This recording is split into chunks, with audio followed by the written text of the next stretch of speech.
Hello everyone, welcome to the first lecture of thermodynamics.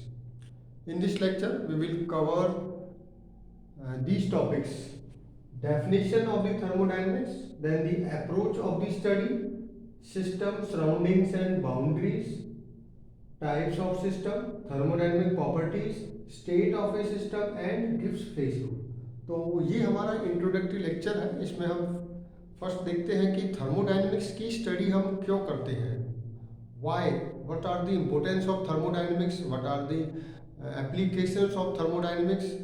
तो thermodynamics की involvement आप देखते हो तो each and everywhere we are having certain kinds of involvement of thermodynamics. जैसे आप इवन देन ह्यूमन बॉडी को भी देखते हो, इसके अंदर थर्मोडायनेमिक्स इन्वॉल्व होती है।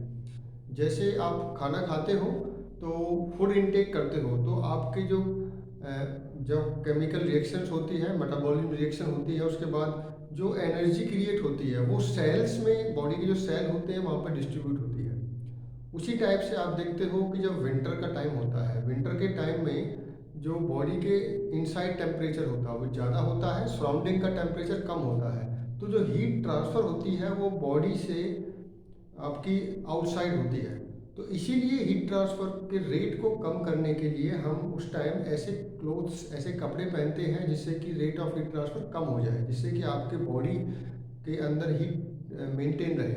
उसी टाइप से अगर आप समर का टाइम देखते हो, जो गर्मियों का टाइम होता है, उस टाइम पर टेम्परेचर आउटसाइड ज़्यादा होता है और इनसाइड टेम्परेचर बॉडी का ज़्यादा कम होता है। तो इसलिए हीट ट्रांसफ़र होती है आउटसाइड से इनसाइड की तरफ। तो अगर मैं बॉडी को अपना सिस्टम मानता हूँ तो जो भी बॉडी के बाहर चीज़ें हैं वो सराउंडिंग्स बन जाती हैं। तो थर्मोडायनेमिक्स को अगर आप देखते हो कि इंजीनियरिंग एप्लीकेशंस क्या है, जैसे टर्बाइंस है, कंप्रेसर है, टर्बाइंस से जैसे आप इलेक्ट्रिसिटी प्रोड्यूस करते हो, कंप्रेसर है, तो ये सभी डिवाइसेस के अंदर थर्मोडायनेमिक्स इन्वॉल्व होती है। इवन देन आपके घरों में जैसे वाटर हीटर होता है, तो वाटर हीटर में पानी, ठंडा पानी आप डालते हो, गर्म पानी आपको मिलता है, तो वहाँ पर भी हीट ट्रांसफ़र हो रही है। तो ये सभी हीट ट्रांसफ़र जहाँ भी है, जहाँ पर वर्क ट्रांसफ़र है, जहाँ पर आप एक फॉर्म से दूसरे फॉर्म में एनर्जी को ट्रांसफ़र करते हो, ये सभी थर्मोडायनेमिक्स आपको बताता है। थर्मोडायनेमिक्स आपको ये भी बताता है कि कुछ चीज़ें पॉसिबल नहीं होती नेचर में। जैसे आप 100% एफिशिएंट को भी इंजन डेवलप नहीं कर सकते। अब ये जानना क्यों ज़रूरी है आपको, अगर आप कोई एज ए इंजीनियर या साइंटिस्ट हो और आपको ये नहीं पता कि 100% एफिशिएंट इंजन डेवलप नहीं किया जा सकता, तो आप उसमें एफर्ट लगाओगे, एफर्ट लगाते रहोगे, बट कभी पॉसिबल नहीं है कि वो डेवलप हो जाए। पूरा लाइफ लॉन्ग आप एफर्ट करते रहिए, बट कभी भी ऐसा इंजन डेवलप नहीं कर पाओगे जिसकी एफिशिएंसी 100% हो। उसी टाइप से जैसे हमारे पास सर्टेन लॉस हैं, zeroth law, first law, second law and third law of thermodynamics. तो फर्स्ट लॉ हमें ये बताता है कि एनर्जी कंजर्व है, बट एनर्जी को ट्रांसफ़र आप कर सकते हो। सेकेंड लॉ ये बताता है कि जब एनर्जी को ट्रांसफ़र करते हैं तो उसकी डायरेक्शन के अंदर उसकी एफिशिएंसी पर डिपेंड कर डायरेक्शन पर डिपेंड करता है कि कितना एफिशिएंटली ट्रांसफ़र कर सकते हो। जैसे हीट को अगर वर्क में ट्रांसफ़र करना चाहो आप, तो उसे 100% कन्वर्ट नहीं कर सकते। अगर वर्क को हीट में कन्वर्ट करना चाहते हो तो वो 100% कन्वर्टिबल होता है। तो ये जो डायरेक्शन के बारे में बताया वो सेकेंड लॉ हमें बताता है। तो सेकेंड लॉ हमें क्वालिटी ऑफ एनर्जी के बारे में भी बताता है। थर्मोडायनेमिक्स में हम ये भी देखते हैं, जैसे कुछ नॉन रिन्यूएबल एनर्जी रिसोर्सेज होते हैं, जैसे कि पेट्रोल है, डीजल है, तो उनका हमें लिमिटेड क्वांटिटी है हमारे पास, तो उनको यूटिलाइज करने के लिए एफिशिएंट यूटिलाइजेशन होना चाहिए। तो उनका यूटिलाइजेशन इस टाइप से हो कि आपको मैक्सिमम वर्क मिले, मिनिमम आपको जो एनर्जी देनी पड़े वहाँ पर। तो ये तभी पॉसिबल है जब थर्मोडायनेमिक्स के रूल्स एंड रेगुलेशन और प्रिंसिपल्स के बारे में आपको पता हो। You should be aware about the each and every principle so that you can utilize your resources in a optimum way. तो अब इसके लिए आपको थर्मोडायनेमिक्स को समझना बहुत ज़रूरी है, जिससे कि आगे एप्लीकेशंस को आप समझ सको। तो थर्मोडायनेमिक्स में अगर हम डेफिनेशन की बात करते हैं तो ये टॉपिक्स हम कवर करेंगे। इसमें पहले हम डेफिनेशन को पढ़ेंगे, थर्मोडायनेमिक्स की डेफिनेशन क्या है। Lots of definitions are there जिससे हम थर्मोडायनेमिक्स को इन्वॉल्व करते हैं, बट इसमें मेन डेफिनेशन ये है कि thermodynamics is that branch of science which deals with the energy interactions and its effect on system and surroundings. That means अगर आप डिफाइन करते हो, अगर आप डेफिनेशन को पढ़ते हो तो डेफिनेशन सिंपलेस्ट वे में आप ऐसे डिफाइन कर सकते हो, thermodynamics that branch of science, ये क्या है, साइंस या इंजीनियरिंग की वो ब्रांच है that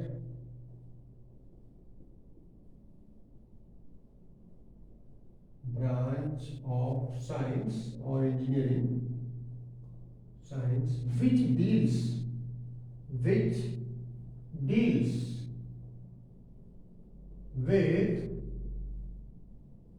energy interactions, with energy interactions,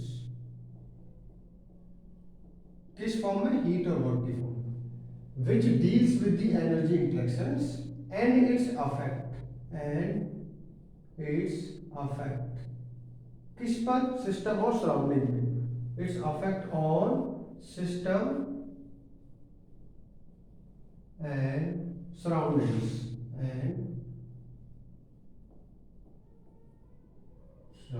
तो ये सिंपलेस्ट डेफिनेशन होती है थर्मोडायनेमिक्स की। ये वो ब्रांच है साइंस की जिसमें आप किससे डील करते हो, एनर्जी इंटरेक्शंस। एनर्जी इंटरेक्शंस का मतलब होता है हीट और वर्क के फॉर्म में एनर्जी इंटरेक्ट करती है। तो जब भी हीट और वर्क के फॉर्म में कभी भी आपकी एनर्जी का इंटरेक्शन होगा तो उसका इम्पैक्ट क्या है, सिस्टम और सराउंडिंग्स पे। इसी की स्टडी करना ही थर्मोडायनेमिक्स कहलाता है। ओके, तो ये सिंपलेस्ट डेफिनेशन है, इसको डिटेल में आप समझोगे जैसे धीरे धीरे हम थर्मोडायनेमिक्स पर आगे बढ़ेंगे। तो अभी हम देखते हैं कि अप्रोच क्या है। देखो, थर्मोडायनेमिक्स को की स्टडी करने के हमारे पास दो अप्रोच हो सकते हैं। अप्रोच देखते हैं, approach of study, approach of study, approach of study. Approach of study का मतलब है,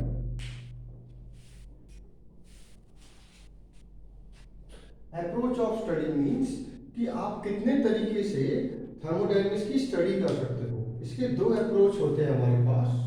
one is called as the macroscopic approach, macroscopic approach.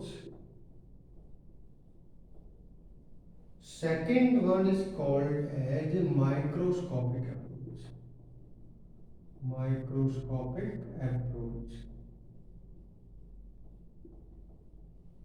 तो स्टडी करनी है थर्मोडायनेमिक्स की, या तो मैक्रोस्कोपिक अप्रोच से कर सकते हो या माइक्रोस्कोपिक। मैक्रोस्कोपिक अप्रोच का एक और भी नाम होता है, इसको हम क्लासिकल अप्रोच ही बुलाते हैं, और जो माइक्रोस्कोपिक है उसको हम स्टैटिस्टिकल बुलाते हैं, स्टैटिस्टिकल अप्रोच। तो अभी देखते हैं मैक्रोस्कोपिक अप्रोच का मतलब क्या होता है और माइक्रोस्कोपिक अप्रोच का मतलब क्या होता है। तो फर्स्ट हम मैक्रोस्कोपिक देखते हैं। मैक्रोस्कोपिक अप्रोच का मतलब है कि आपको इस टाइप से स्टडी, मैक्रोस्कोपिक अप्रोच का मतलब है कि इस टाइप से स्टडी करनी है सिस्टम की कि आपको इंडिविजुअल मॉलिक्यूल की स्टडी नहीं करनी, आपको एवरेज जो मॉलिक्यूलर है बिहेवियर, उनको आपको सर्टेन क्वांटिटी ऑफ मैटर लीजिए, उनका एवरेज बिहेवियर आप उनकी स्टडी कीजिए। तो स्टडी इस टाइप से मैक्रोस्कोपिक अप्रोच किया जाता है। तो जैसे एग्जांपल से समझिए आप, सपोज प्रेशर और टेम्परेचर, ये दो मैक्रोस्कोपिक प्रॉपर्टीज हैं। तो प्रेशर को आप किसी डिवाइस से मेजर कर सकते हो, टेम्परेचर को भी डिवाइस से मेजर किया जा सकता है, ये ह्यूमन बीइंग सेंस भी कर सकता है। तो ये मैक्रोस्कोपिक अप्रोच की फीचर्स होते हैं कि इसकी जो प्रॉपर्टी है उनको हम किसी डिवाइस से मेजर कर सकते हैं, ह्यूमन बीइंग उनको अपने सेंसेस से फील कर सकता है। ओके, अब ये अप्रोच कहाँ पर वैलिड है, इसको आप वहां पर लगाते हो जहां पर कॉन्टिनम वैलिड होता है, ठीक है, वैलिडेशन। अब ये कॉन्टिनम अप्रोच क्या है, कॉन्टिनम अप्रोच का मतलब है, सपोज कोई सिस्टम है आपका, सिस्टम के अंदर मैटर होगा, वो मैटर अगर कंटिन्यूअस डिस्ट्रीब्यूशन है, उसका कंटिन्यूअस डिस्ट्रीब्यूट हुआ पड़ा है आपका मैटर, कोई भी ब्रेक या वॉइड नहीं है, if there is a continuous distribution of the matter within the system, that means where continuum approach is valid, continuum approach is valid। तो जहां पर मैटर का डिस्ट्रीब्यूशन जहां पर यूनिफॉर्म हो, कोई होल्स या ब्रेक्स ना हो, उसको हम कॉन्टिन्यूम अप्रोच बुलाते हैं। और कॉन्टिन्यूम वैलिडेशन अगर है तो मैक्रोस्कोपिक अप्रोच का आप यूज कर सकते हो। तो मैक्रोस्कोपिक में प्रॉपर्टीज जैसे प्रेशर, टेम्परेचर हो गए, जिनको सेंस कर सकते हैं और जिनको आप मेजर कर सकते हो किसी भी डिवाइस से। कॉन्टिन्यूम अप्रोच जहां पर होता है वहां पर इसका यूज करते हैं। ओके, नेक्स्ट देखते हैं हम माइक्रोस्कोपिक। इंजीनियरिंग में आप देखो थर्मोडायनेमिक्स में मेनली हम मैक्रोस्कोपिक अप्रोच ही यूज करने वाले हैं, बट कुछ ही ऐसे टॉपिक होते हैं जिनको माइक्रो लेवल पे पढ़ना पड़ता है। जैसे एंट्रोपी एक ऐसा टॉपिक है जो थर्मोडायनेमिक्स में आपको माइक्रो लेवल पे पढ़ना होता है, because entropy measure of randomness होती है, तो इसलिए मॉलिक्यूलर लेवल पे भी जाना पड़ता है। जबकि जो रिमेनिंग टॉपिक्स हैं सभी मैक्रोस्कोपिक से पढ़े जाते हैं। तो फिर भी आपको पता होना चाहिए कि माइक्रोस्कोपिक अप्रोच है क्या। माइक्रोस्कोपिक अप्रोच,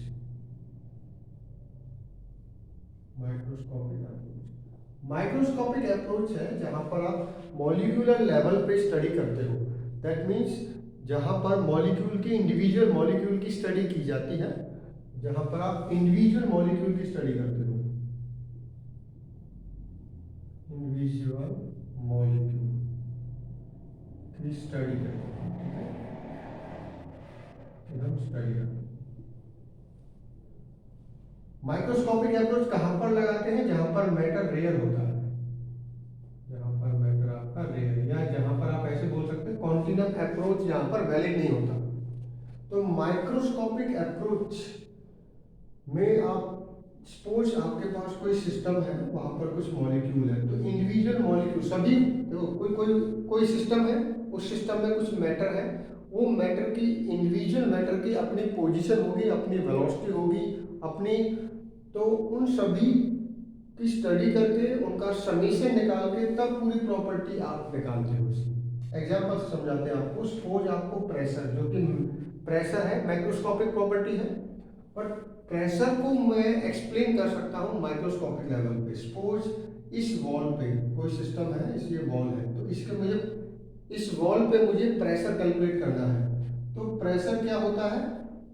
एक्चुअली प्रेशर एक माइक्रोस्कोपिक प्रॉपर्टी है, बट प्रेशर होता है because of the molecular collisions के कारण जो मोमेंटम में चेंज आता है। तो जो मॉलिक्यूल्स है वो वॉल, किसी वॉल पे अगर मैं निकालना चाहता हूँ प्रेशर कितना है, तो मॉलिक्यूलर कोलिजन्स के कारण जो मोमेंटम में चेंज आया है टाइम के रिस्पेक्ट में, उसी को उसका प्रेशर हम बुलाते हैं। ठीक है, तो प्रेशर को अगर आप ऐसे समझना चाहो, प्रेशर क्या होता है? Force upon area. फोर्स क्या होता है?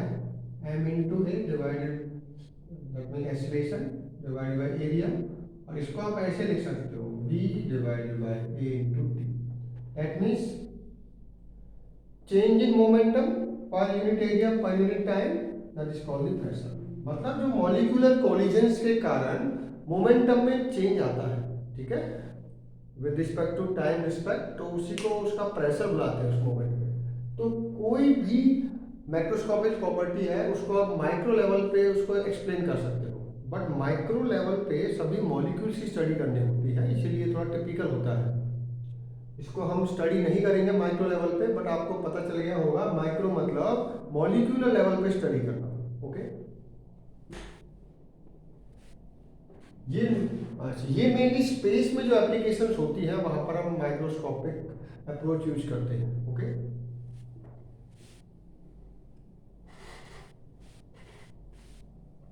नेक्स्ट हम देखते हैं कि कुछ हमारे पास टर्मिनोलॉजी होती है जिसको हम इसमें यूज करते हैं, जैसे कि आप सिस्टम है, सराउंडिंग्स है, आपके बाउंड्री है। तो इन तीनों को देखते हैं। पहले होता है सिस्टम। फर्स्ट क्या होता है? सिस्टम। सिस्टम को एक्सप्लेन कैसे करोगे आप? That part of universe, that part of universe which is that part of universe which is under investigation, which is under investigation, which is under investigation,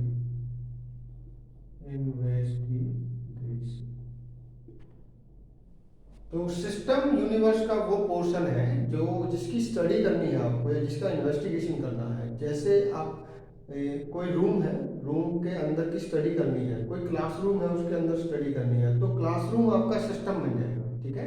क्योंकि classroom जो है वो तो यूनिवर्स का पार्ट है, चाहे सिस्टम हो चाहे सराउंडिंग्स हो, ये दोनों ही यूनिवर्स के पार्ट होते हैं, ठीक है।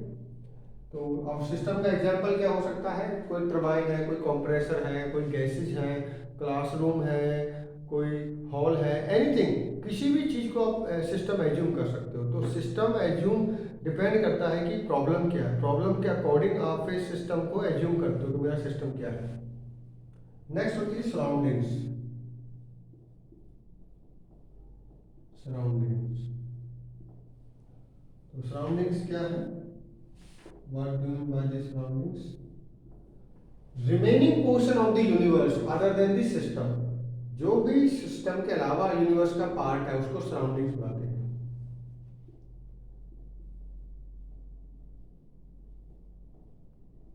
Remaining portion of universe other than system, other than, जो भी यूनिवर्स का पोर्शन सिस्टम के अलावा है, इसको आप ऐसे भी एक्सप्लेन कर सकते हो, and everything external to the surroundings, sorry everything external to the system, उसको सराउंडिंग्स बुलाते हैं, ठीक है। जैसे क्लासरूम का एग्जांपल लिया तो क्लासरूम के बाहर जो भी कुछ है वो सभी सराउंडिंग्स बन जाएंगे, ठीक है। तो लास्ट होता है आपका बाउंड्री।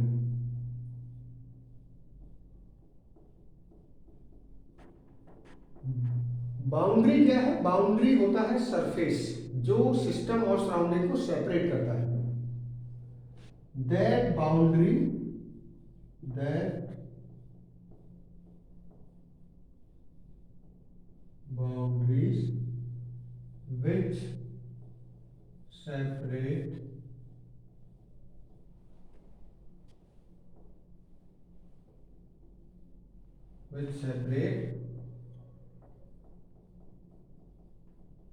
system from surroundings।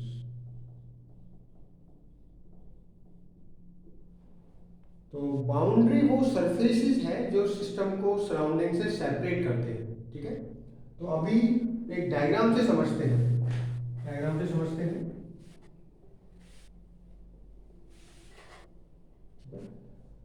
देखिए,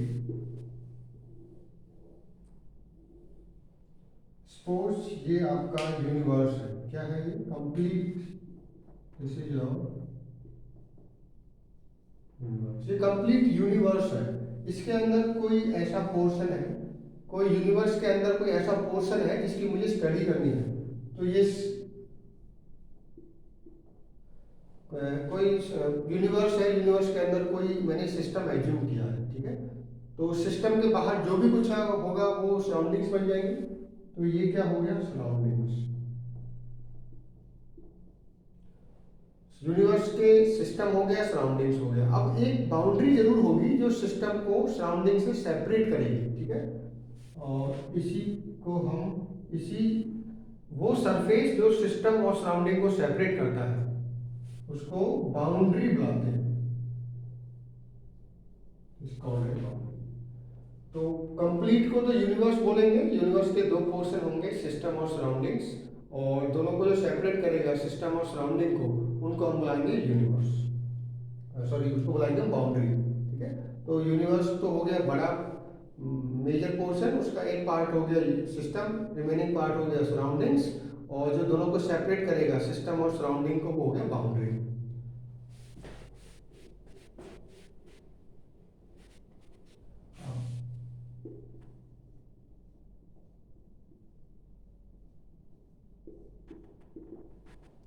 बाउंड्री का कॉन्सेप्ट पूरा समझते हैं। बाउंड्री में बी रियल जो सरफेसेस होते हैं, और इट में बी इमेजिनरी।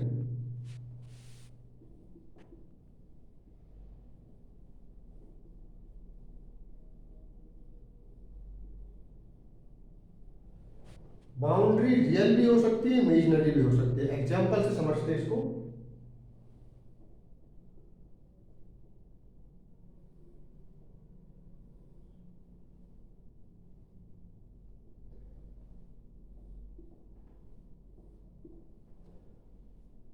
सपोज कोई नोजल है, ठीक है, नोजल है, वहां से इनपुट और आउटपुट पे कोई फ्लो हो रहा है, तो मुझे उसकी स्टडी करनी है। कोई नोजल है, उसकी मुझे स्टडी करनी है। तो स्टडी करने के लिए मैं एक सिस्टम को एज्यूम करूंगा। यहाँ से यहाँ तक मेरा सिस्टम है, तो मैंने यहाँ तक एज्यूम किया।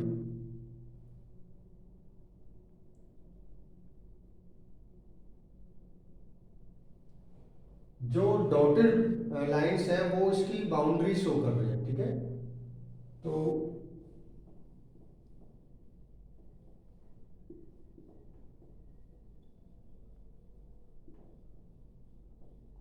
तो इसके अंदर दो तरह की बाउंड्री है, रियल भी है, इमेजिनरी भी है। ये जो पोर्शन है, ठीक है, ये जो वाला पोर्शन है वो रियल है, और जो ये है यहाँ पर एक्चुअल कुछ है नहीं, मैंने माना है कि ये बाउंड्री है, तो ये इमेजिनरी, ठीक है। तो ये रियल बाउंड्री हो गई, ये इमेजिनरी बाउंड्री हो गई, ठीक है। तो बाउंड्री में भी रियल, में भी इमेजिनरी। तो अब रियल के भी दो हो सकते हैं, रियल में भी फिक्स और मूवेबल। जो रियल बाउंड्री है ये फिक्स भी हो सकती है और मूवेबल भी हो सकती है। एग्जाम्पल से समझते हैं।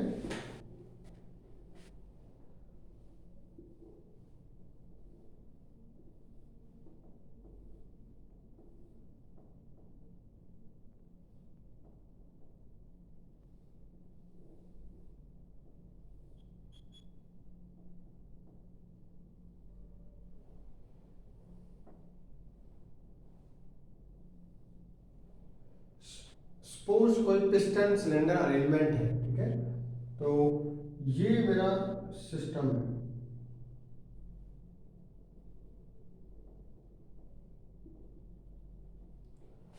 पिस्टन सिलेंडर अरेंजमेंट है, और उसमें जब जहाँ पर गैसेज होती हैं, जिसको हम कंबशन चैम्बर बुलाते हैं, अपर पोर्शन, तो सिलेंडर के उस पोर्शन में जहाँ पर गैसेस को कंप्रेस करते हैं, जहाँ पर बर्न होते हैं, उसको मैं सिस्टम मान लेता हूँ, ठीक है। तो जो भी बाउंड्री है ये मेरा सिस्टम है। तो सिस्टम की इस केस में जो भी बाउंड्रीज है वो सभी रियल बाउंड्री है, बट एक उसका उसमें मूवेबल है और एक पोर्शन उसका कैसा है, फिक्स। देखिए, ये पिस्टन है, ये नीचे वाली ये पिस्टन है, अब पिस्टन मूवेबल है, ठीक है। तो ये कैसा है, मूवेबल। तो ये मूवेबल पार्ट ऑफ बाउंड्री हो गया, और ये कैसा है, फिक्स। तो इस केस में फिक्स, रियल, सभी रियल बाउंड्रीज है, बट एक उसका इमेजिनरी पार्ट है और एक रियल पार्ट, ठीक है। तो एक रियल बाउंड्री है और एक इमेजिनरी बाउंड्री है।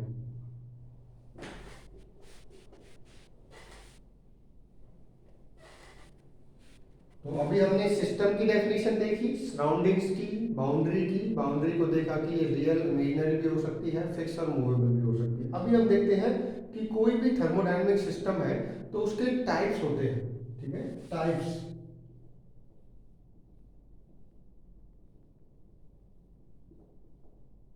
Types of system, types of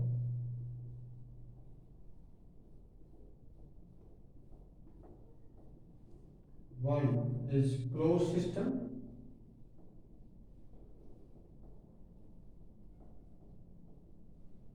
next is open system,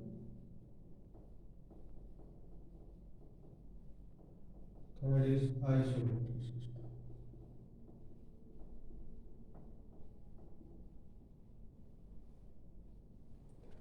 तो थर्मोडायनेमिक सिस्टम के तीन टाइप हो सकते हैं, open system, close system, open system and isolated system. Open system open रहता है, ओपन का मतलब होता है जहां पर मास और हीट दोनों ही बाउंड्री को क्रॉस कर सकती है।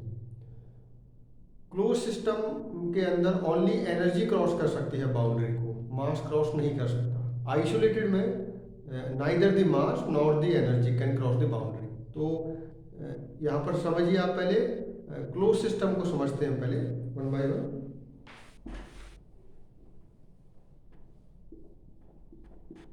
तो क्लोज सिस्टम के अंदर मास कांस्टेंट रहता है, इसीलिए इसको कंट्रोल मास सिस्टम भी बुलाते हैं।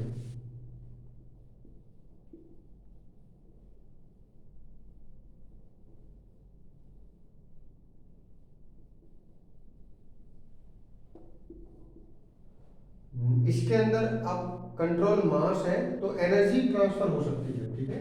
Energy can cross this boundary, energy can cross the boundaries.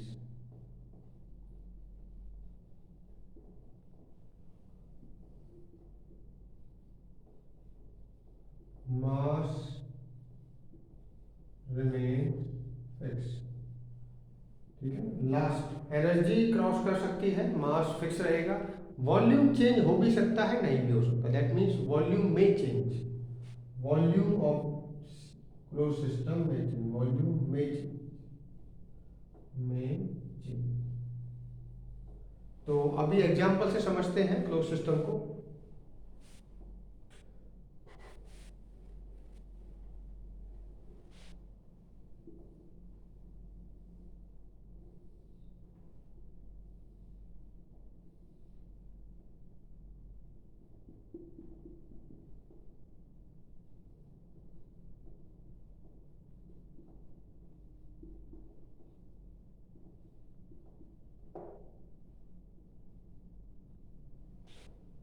Suppose कोई सिस्टम है जिसके अंदर गैसेज है और हमने इस टाइप का लिया है कि एक जो सरफेस है, एक जो बाउंड्री है वो मूवेबल है और जो रिमेनिंग है वो फिक्स है, सभी रियल है।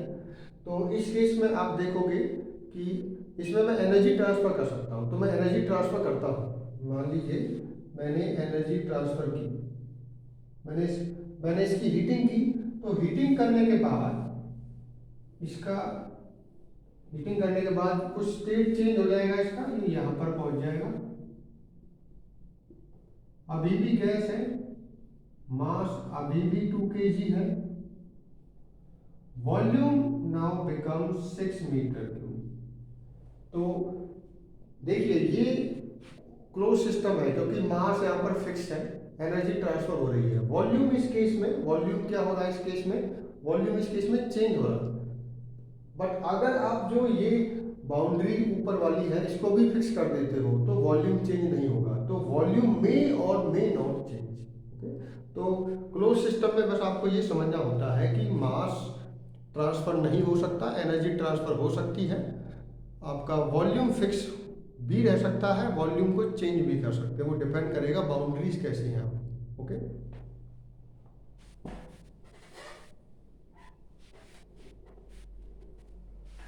नेक्स्ट को हम देखते हैं कि ओपन सिस्टम क्या है।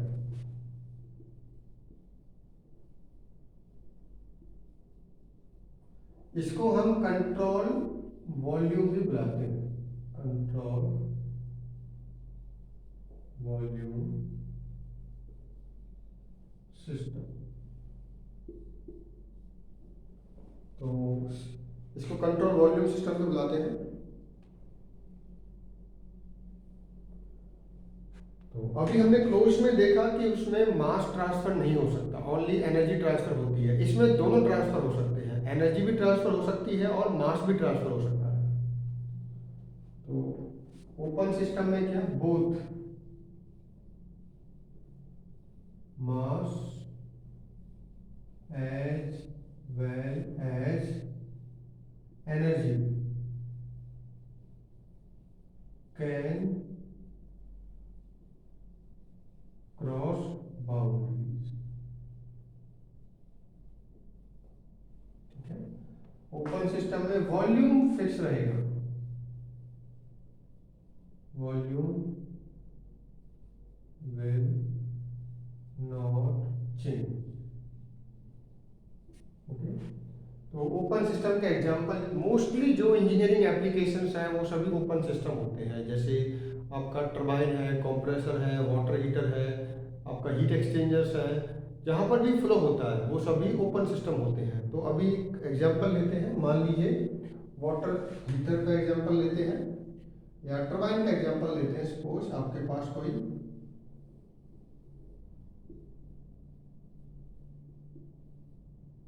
आपके पास कोई टरबाइन है, तो टरबाइन में क्या होगा, आपके पास यहाँ पर इन है, यहाँ पर आउट है, और ये शाफ्ट वर्क। तो टरबाइन में मान लीजिए मैं एक सिस्टम को एज्यूम करता हूँ, तो सिस्टम मान लीजिए मेरा यहाँ से यहाँ तक सिस्टम। अब आप सिस्टम के लिए कोई बाउंडेशन नहीं है, कहीं से भी कितना भी बड़ा है कितना भी छोटा एज्यूम कर सकते हो। तो जहाँ पर भी मैं एज्यूम करूँगा उस सरफेस को कंट्रोल सरफेस बुलाते हैं। क्या बुलाते हैं? Control surface. तो boundaries in case of control volume system is called as control surfaces. तो कंट्रोल सरफेसेस फिक्स रहते हैं, बिल्कुल चेंज नहीं होंगे। मास चाहे चेंज हो सकता है, एनर्जी चेंज हो सकती है, but the surfaces will be remain same. That means volume कभी चेंज नहीं होता ओपन सिस्टम में। तो ओपन सिस्टम में टरबाइन में क्या होगा, यहाँ पर मान लीजिए आपकी यहाँ पर स्टीम आई, टरबाइन के ब्लेड को रन किया, उसके बाद यहाँ पर आपको इलेक्ट्रिक वर्क सॉफ्ट वर्क मिल गया। सॉफ्ट वर्क के बाद उसे इलेक्ट्रिसिटी में कन्वर्ट कर देते हैं, ठीक है। तो टरबाइन एक ओपन सिस्टम होता है। उसी टाइप से कंप्रेसर है, कंप्रेसर को भी ओपन सिस्टम होता है। उसी टाइप से वाटर हीटर है, जितने भी हीट एक्सचेंजर्स है सभी ओपन सिस्टम है, ठीक है।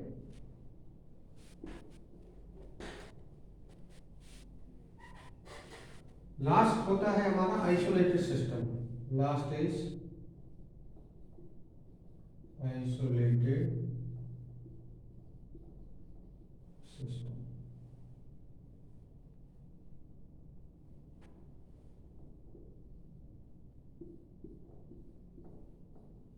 अब आइसोलेटेड में नाम से आपको आइडिया लग रहा होगा, आइसोलेट होता है ये ना तो एनर्जी को आने देता है, बाउंड्री को क्रॉस करने देता है, ना ही आपको मास को, ना ही एनर्जी को, दोनों। Fix mass fix energy system भी बुलाते हैं इसको हम। neither the energy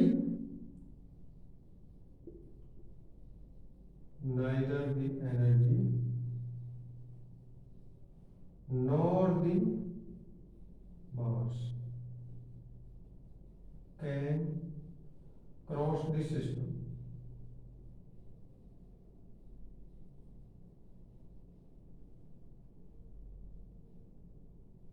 तो आइसोलेट सिस्टम जैसे एग्जांपल आप यूनिवर्स को मान सकते हो। यूनिवर्स के अंदर कुछ आ नहीं सकता, उसके बाहर कुछ जा नहीं सकता। That means universe can be treated as an isolated system. तो यूनिवर्स का वर्ड जहाँ पर आता है वहाँ पर हम उसको आइसोलेट सिस्टम एज्यूम करते हैं, ठीक है। यूनिवर्स कैसा हो गया आपका, एग्जांपल के लिए universe is an isolated system.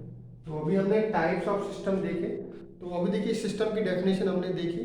अब सिस्टम है तो उसकी कुछ प्रॉपर्टीज भी होंगे। तो नेक्स्ट टॉपिक है प्रॉपर्टीज ऑफ द सिस्टम। जैसे मैं कहता हूँ कि ये मेरी बॉडी एक सिस्टम है, तो इसकी अपनी प्रॉपर्टीज होंगी कुछ ना कुछ। इसका प्रेशर कितना है, प्रेशर इन द सेंस अभी मेरा टेम्परेचर कितना है, बॉडी टेम्परेचर, प्रेशर कितना है, प्रेशर आप ये बोल सकते हैं ब्लड प्रेशर कितना है, बीपी कितना है, मेरा वेट कितना है, मेरी हाइट कितनी है। जो भी वेरिएबल्स, जो भी करैक्टरिस्टिक्स मेरे सिस्टम को डिफाइन करने में मेरी हेल्प कर रही है। अगर मैं किसी दूसरे को बता रहा हूँ कि मैं ऐसा हूँ, तो मैं अपने आप को डिफाइन कर रहा हूँ। मैं खुद सिस्टम हूँ, मैं अपने आप को डिफाइन कर रहा हूँ। उसी तरीके से कोई थर्मोडाइनमिक सिस्टम है, वो अपने आप को कैसे एक्सप्लेन करेगा। वो ये कहेगा मेरा किसी टाइम पर, इस टाइम मेरा, जैसे मान लीजिए मैं आगे चल के मोटा हो जाऊँ या पतला हो जाऊँ, तो वो तो स्टेट चेंज हो रही है, बट अभी इस टाइम पर क्या आपकी प्रॉपर्टीज है, तो उसको बुलाते हैं स्टेट। इस स्टेट पे आपकी वैल्यूज क्या है। मान लीजिए किसी स्टेट पे, अभी सपोज इस टाइम पे मेरा वेट 65 है, ठीक है। तो आने वाले टाइम में सपोज वेट गेन कर लेता हूँ, तो वो स्टेट चेंज हो जाएगा मेरा।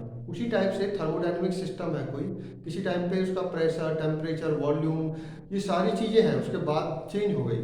तो स्टेट किसी पर्टिकुलर टाइम पे जो उसकी वैल्यूज होती हैं उसको उसका स्टेट बुलाते हैं। तो प्रॉपर्टीज, बहुत सारी प्रॉपर्टीज होती हैं, जैसे pressure, temperature, volume, entropy, enthalpy. अब ये इतनी प्रॉपर्टीज हैं, इनको हमने दो कैटेगरी में डिवाइड किया हुआ है। एक इंटेंसिव प्रॉपर्टी होती है और एक एक्सटेंसिव प्रॉपर्टी होती है।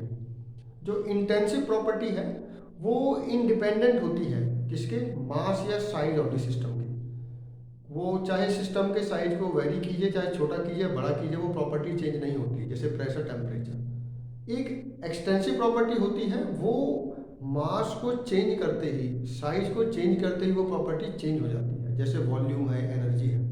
तो ये दो प्रॉपर्टी है। तो अभी देखते हैं।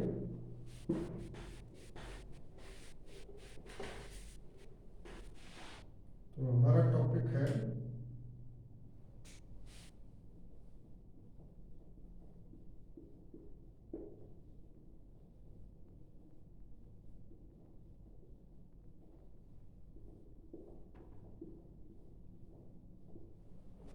प्रॉपर्टी क्या है, प्रॉपर्टी को डिफाइन कैसे करोगे? Any characteristics which helps to define the state of the system. Okay,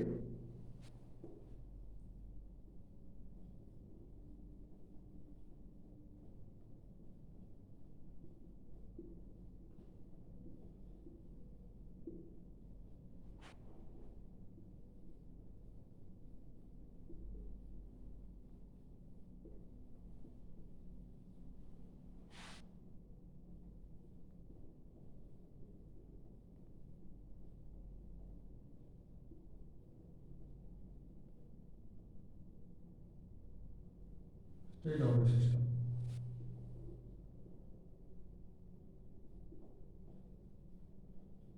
हाँ, टाइप्स कितने होते हैं? दो टाइप्स होते हैं इसके।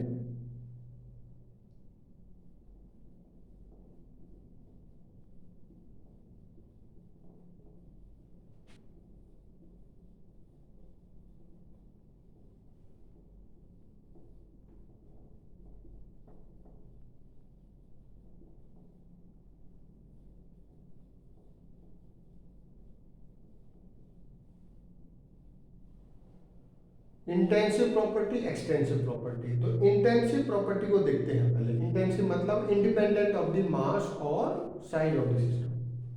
तो प्रॉपर्टी, प्रॉपर्टी आप समझ गए हो। प्रॉपर्टी का मतलब है कि करेक्टरिस्टिक्स है, कोई भी ऐसी करेक्टरिस्टिक्स, ऐसा फीचर जो सिस्टम के स्टेट को डिफाइन करने में आपकी हेल्प करे। ठीक है, या इसको आप ऐसे भी बोल सकते हो जिस पे आप कोई वैल्यू असाइन कर सको। ठीक है, जिसकी भी वैल्यू रख सको आप, जैसे 2 kg मास, 3 kg मास, या 2 mm³ वॉल्यूम, 3 mm³ वॉल्यूम, या आप ऐसे बोल सकते हो 400 किलो जूल ऑफ एनर्जी। जो भी, जिसमें भी वैल्यू असाइन कर सकते हैं, वो उसकी प्रॉपर्टी होती है। ठीक है,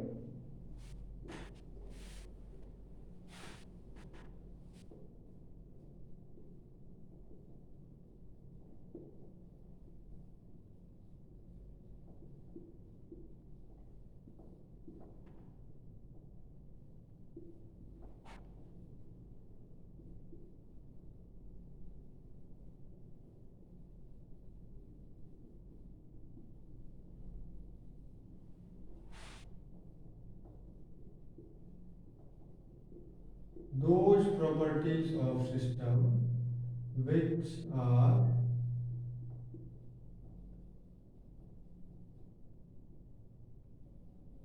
independent of size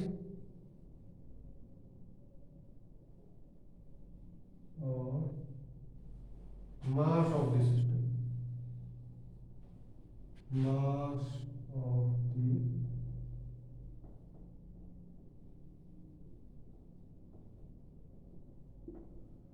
example, pressure, temperature, density, viscosity। तो ये वो प्रॉपर्टी है जो सिस्टम के साइज पे डिपेंड नहीं करेंगी। एग्जाम्पल लेते हैं, जैसे मान लीजिए जिस रूम में आप अभी बैठे हो उसका अपना रूम टेम्परेचर होगा कुछ ना कुछ, सपोज 25 डिग्री सेल्सियस है।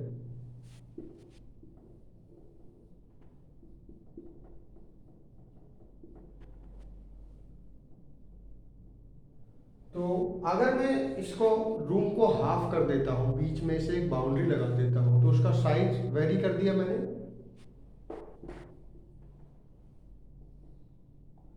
तो क्या इसका टेम्परेचर चेंज होगा? नहीं होगा, इसका टेम्परेचर अभी भी 25 डिग्री सेल्सियस रहेगा, यहाँ पर भी और यहाँ। उसी टाइप से प्रेशर भी ऐसे एक्सप्लेन होता है। अगर 1 बार प्रेशर है अभी, तो आप रूम को कितना भी छोटा या बड़ा कर लीजिए, 1 बार प्रेशर ही रहेगा। ठीक है, इनको आप ऐसे भी आइडेंटिफाई कर सकते हो। क्वेश्चन आता है कि which one is the intensive, which one is the extensive property. तो अगर प्रॉपर्टी ऐड या सब्ट्रैक्ट हो रही है, ठीक है, तो एडिटिव या सब्ट्रैक्टिव नेचर नहीं होता है इंटेंसिव प्रॉपर्टी का, ये कभी ऐड या सब्ट्रैक्ट नहीं हो सकती।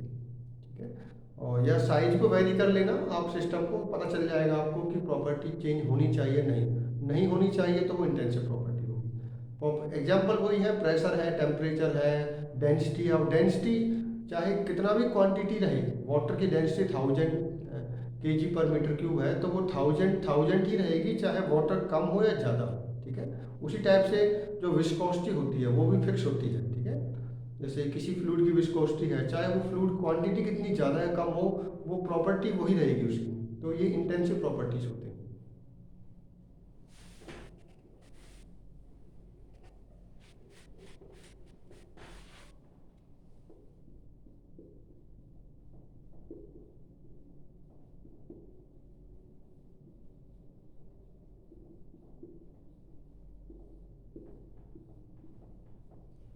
Next is extensive properties.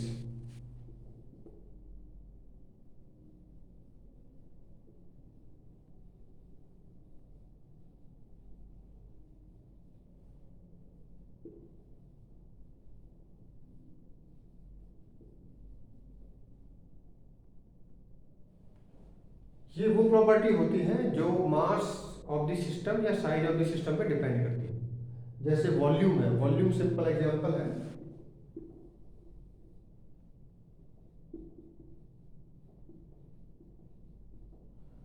Suppose किसी सिस्टम का अंदर गैसेज है और उनका वॉल्यूम है 20 mm³।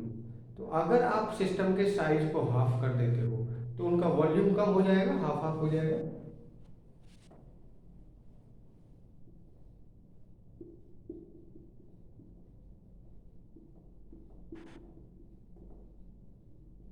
पहले कितना था?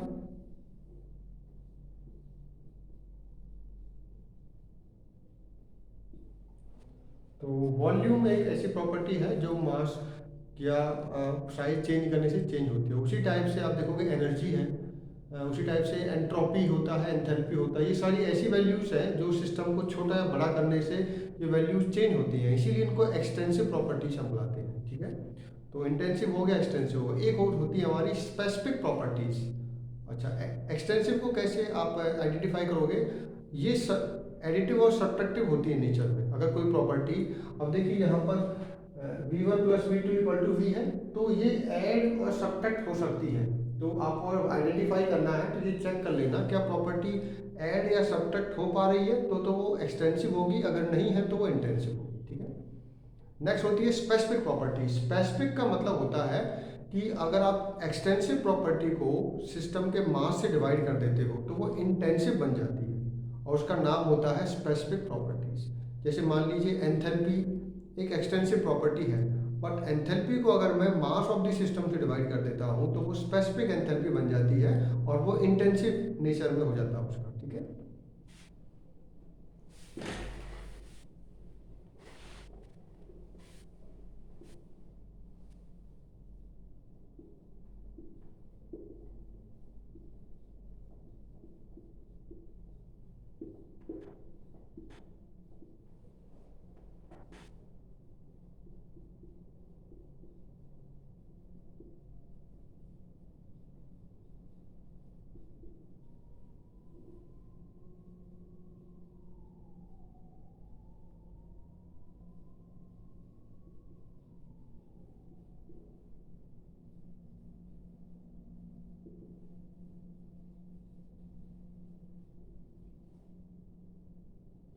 तो स्पेसिफिक मतलब एक्सटेंसिव प्रॉपर्टी को सिस्टम के मास से डिवाइड कर देते हैं। ठीक है, एग्जांपल लेते हैं। Suppose capital H divided by mass equal to small h। ठीक है, कैपिटल H कैसा है? Extensive property.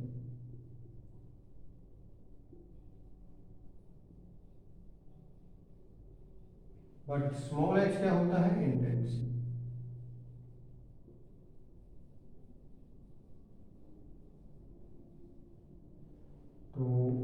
आप इसको ऐसे बोल सकते हो, all specific properties are intensive in nature. All specific properties are intensive in nature. ठीक है, इसको एक एग्जांपल से और समझा देते हैं आपको। सपोज कोई सिस्टम है,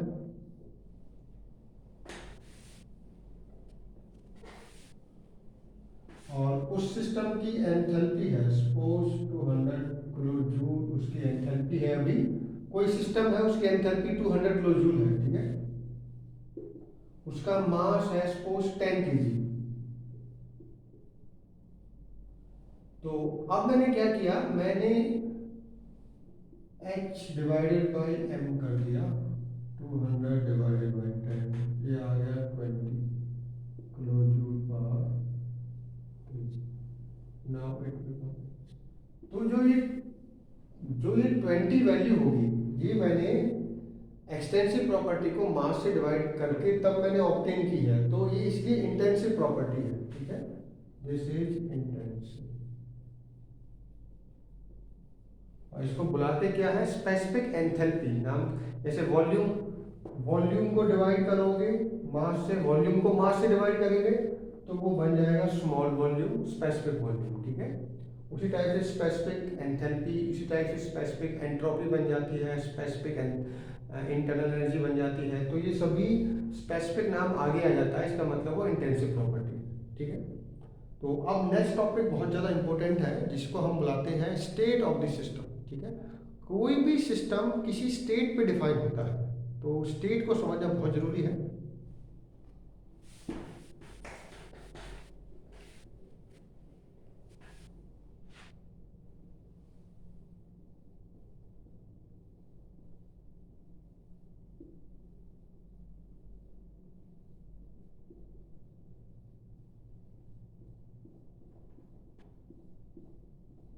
तो ये है स्टेट ऑफ द सिस्टम।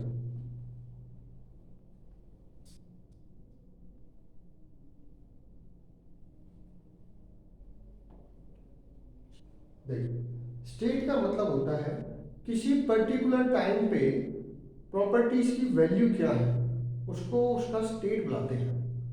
जैसे मान लीजिए कोई किसी का एक्सीडेंट हो गया, ठीक है, तो उसकी चोट लग गई उसको, तो डॉक्टर ये देखता है कि इसकी स्टेट क्या है इस टाइम पर। इस टाइम इसका ब्लड प्रेशर चेंज तो नहीं हो रहा, इसका ब्लड प्रेशर की वैल्यू क्या है, इसका टेम्परेचर कितना है, तो उस टाइम पर कितना स्टेट है उसका। थोड़ी देर, आधे घंटे बाद फिर देखेगा कि क्या कंडीशन है, अभी क्रिटिकल तो नहीं है, कुछ बहुत ज़्यादा चेंजेस तो नहीं आ रहे। तो ये स्टेट है, वो उस टाइम मैं एक पेशेंट को एक सिस्टम की तरह ट्रीट कर रहा हूँ। उसी टाइप के थर्मोडायनेमिक सिस्टम में भी किसी टाइम पर प्रॉपर्टीज की कुछ वैल्यूज होंगी, ठीक है, उसी को उसका स्टेट भी बुलाते हैं।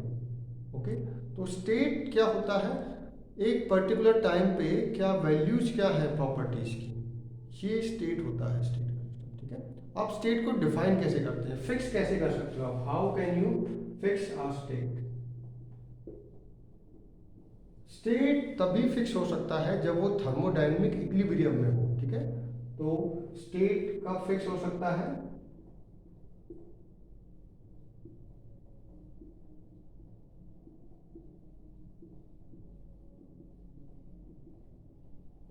देखिए, अगर वो बार बार चेंज हो रहा है तो उसे फिक्स नहीं कर पाओगे। तो अगर वो थर्मोडायनेमिक इक्विलिब्रियम में है तो ही वो स्टेट आपका फिक्स माना जाएगा, फिक्स।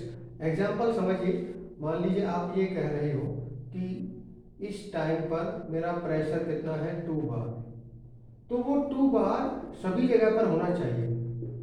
किसी भी पॉइंट पर मैं चेक करूं तो वो किसी भी पॉइंट पर, मान लीजिए कि सिस्टम, कोई सिस्टम कह रहा है कि इस टाइम पर इसका प्रेशर 2 बार है, तो वो आपका 2 बार हर जगह पर रहना चाहिए। It at each and every point with in this system the pressure should be 2 bar.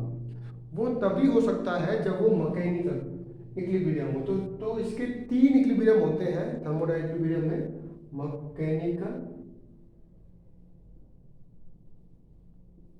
Thermal, mechanical, thermal and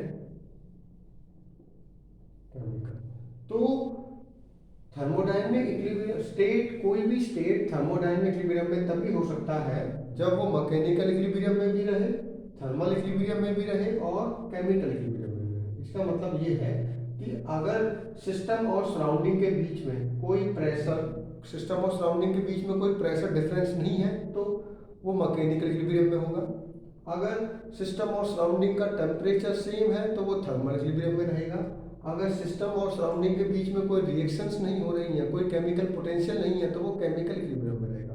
और अगर ये तीनों इक्विलिब्रियम है तो स्टेट को आप डिफाइन कर सकते हो, स्टेट को फिक्स कर सकते हो, ठीक है। तो अगर मैं कहता हूँ प्रेशर इक्वल टू 2 बार, तो ये हर जगह पर 2 बार प्रेशर रहना चाहिए, उसी को हम इसका मैकेनिकल इक्विलिब्रियम बुलाएंगे। अगर मैं टेम्परेचर, अगर मैं किसी सिस्टम का टेम्परेचर किसी स्टेज पे 20 बता रहा हूँ तो वो 20 हर जगह पर रहना चाहिए, ठीक है। तो अगर at each and every point the temperature is 20 degree Celsius तो हम कह सकते हैं कि वो थर्मल इक्विलिब्रियम में है। उसी तरीके से कोई रिएक्शन नहीं होनी चाहिए, मतलब केमिकल पोटेंशियल जो सिस्टम के अंदर कोई भी पोटेंशियल नहीं, रिएक्शन करने की कैपेसिटी नहीं होनी चाहिए, ठीक है। वो तभी हो सकती है जो सिस्टम और सराउंडिंग एक जैसे हों, कोई भी उसकी केमिकल कंपोजिशन चेंज ना हो। तो अब डिफाइन, तो अब स्टेट के पास बहुत सारी प्रॉपर्टीज़ हैं जिससे आप स्टेट को डिफाइन कर सकते हो। मान लीजिए किसी सिस्टम की 100 प्रॉपर्टीज़ हैं जिससे आप डिफाइन, अब क्वेश्चन आता है कि कितनी मिनिमम प्रॉपर्टीज रिक्वायर्ड होती हैं किसी स्टेट को डिफाइन करने के लिए। अब ऐसा तो नहीं है कि 100 प्रॉपर्टीज हैं तो 100 के 100 बतानी पड़ेंगे मुझे स्टेट को डिफाइन करने के लिए, ऐसा नहीं होता। मिनिमम प्रॉपर्टीज चाहिए होती है उसको डिफाइन करने के लिए, इंडिपेंडेंट प्रॉपर्टी होनी चाहिए, जो रिमेनिंग है वो किसी रिलेशन से कैलकुलेट हो जाती है, ठीक है। तो ये किसने बताया?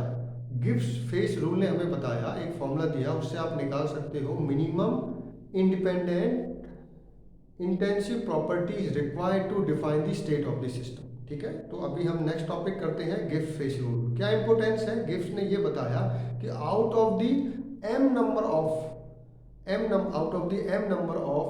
Properties there are n minimum independent properties which can be use to define the state of the system. जो रिमेनिंग m माइनस n है वो ऑटोमेटिकली डिफाइन हो जाती है, ठीक है। मान लीजिए किसी सिस्टम के अंदर टोटल 10 प्रॉपर्टीज है, वो 10 तो टोटल हो गई, उसमें से 3 प्रॉपर्टी इंडिपेंडेंट है। अगर वो 3 से डिफाइन करोगे आप तो रिमेनिंग जो 7 प्रॉपर्टीज है वो ऑटोमेटिकली डिफाइन हो जाएंगे, ठीक है। तो अभी हम गिब्स फेस रूल करेंगे।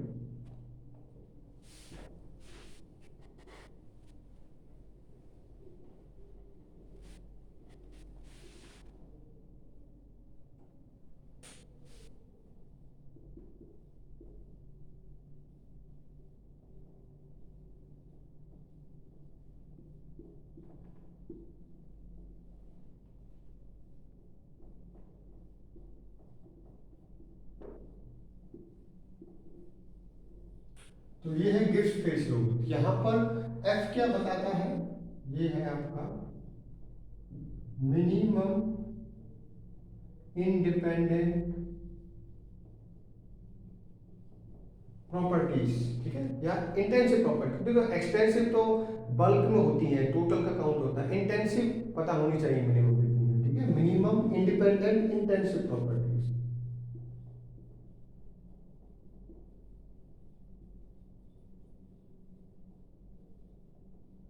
required to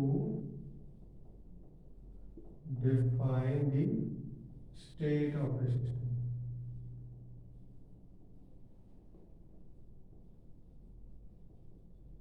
तो इस फॉर्मूले में स्मॉल f क्या है? Minimum independent input in minimum independent properties required to define the state of the system. कैसे निकालोगे? c क्या होता है? नंबर ऑफ कंपोनेंट्स,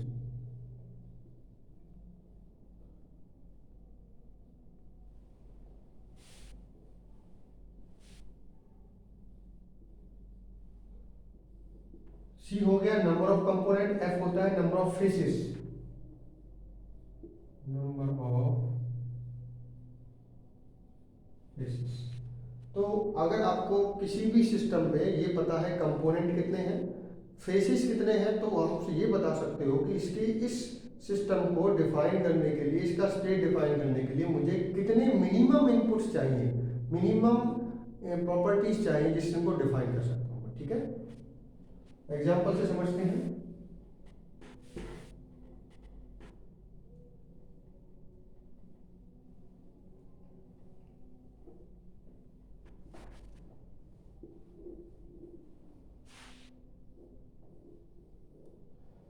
सपोज कोई one component one phase system है, कोई भी गैस है,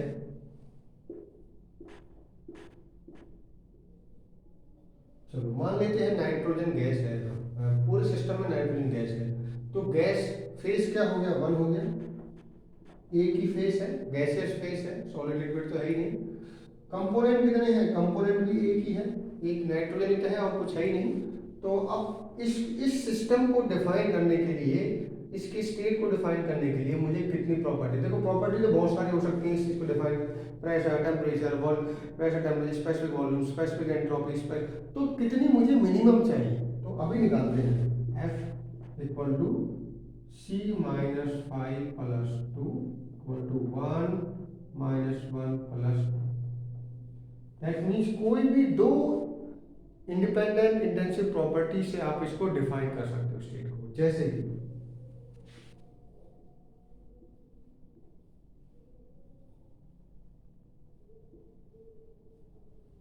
प्रेशर और स्पेसिफिक वॉल्यूम। देखो प्रेशर क्या है, इंटेंसिव प्रॉपर्टी, वॉल्यूम इंटेंसिव नहीं होता, उसको मैंने मास से डिवाइड करके एक्सटेंसिव बना दिया। तो प्रेशर और स्पेसिफिक वॉल्यूम के बीच में आप इस सिस्टम के ड्रॉ कर सकते हो। मान लीजिए ये स्टेट है आपका, स्टेट 1, तो इसने बताया मुझे कि इस सिस्टम के लिए आप ऐसा कोई कोऑर्डिनेट ड्रॉ कर सकते हो, कोऑर्डिनेट डायग्राम बना सकते हो जिससे इसका स्टेट डिफाइन हो जाए। ठीक है,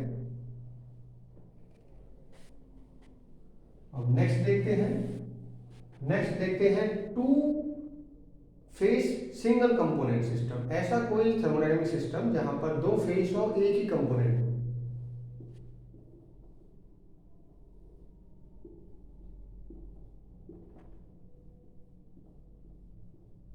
देखिए मैं मान लेता हूं कि वाटर और वाटर वेपर दोनों इक्विलिब्रियम में है। ठीक है, लिक्विड और गैसियस फेस में है, तो कंपोनेंट तो एक ही है, वाटर H2O, वो लिक्विड में और वेपर फेस में है, बट फेस कितने हैं, दो है, 5 कितना हो गया, 2।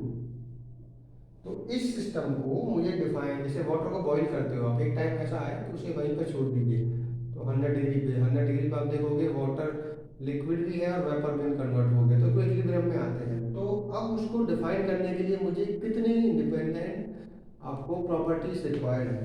एफ देखिए, F equal to C minus 5 plus 2, C कितना है, 1 माइनस 2 प्लस 2। इसका मतलब इस सिस्टम को, या कोई ऐसा सिस्टम जहां पर दो फेस हो और सिंगल कंपोनेंट हो, उसको किसी एक ही प्रॉपर्टी से आप डिफाइन कर सकते हो। क्यों, जैसे मैं कह देता हूं कि ये इक्विलिब्रियम में है 100 डिग्री सेल्सियस पे, तो अपने आप ही आपको पता चल जाएगा कि 1 बार प्रेशर पे होगा, क्योंकि सबको पता है कि 100 डिग्री सेल्सियस पे वाटर तभी बॉयल हो सकता है जब वो 1 बार प्रेशर पे हो।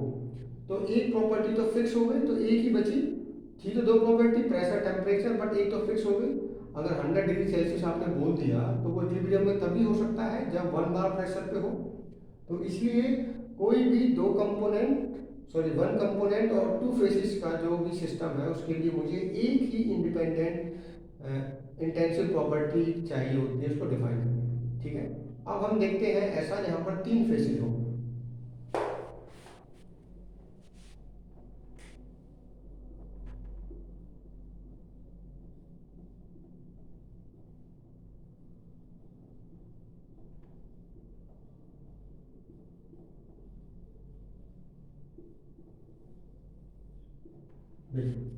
ट्रिपल पॉइंट है, ट्रिपल पॉइंट ऑफ वाटर ले लेते हैं, तो उसमें आप देखोगे सॉलिड, लिक्विड, गैस तीनों ही कोएग्जिस्ट करते हैं। ठीक है, तो कोएग्जिस्ट है तो वाटर ही, तो कंपोनेंट तो अभी भी एक ही है, बट फेस 3 हो गए।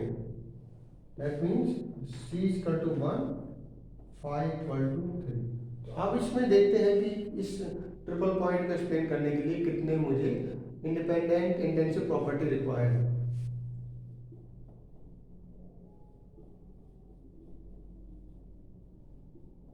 C1 है, फाइव 3 है प्लस 2।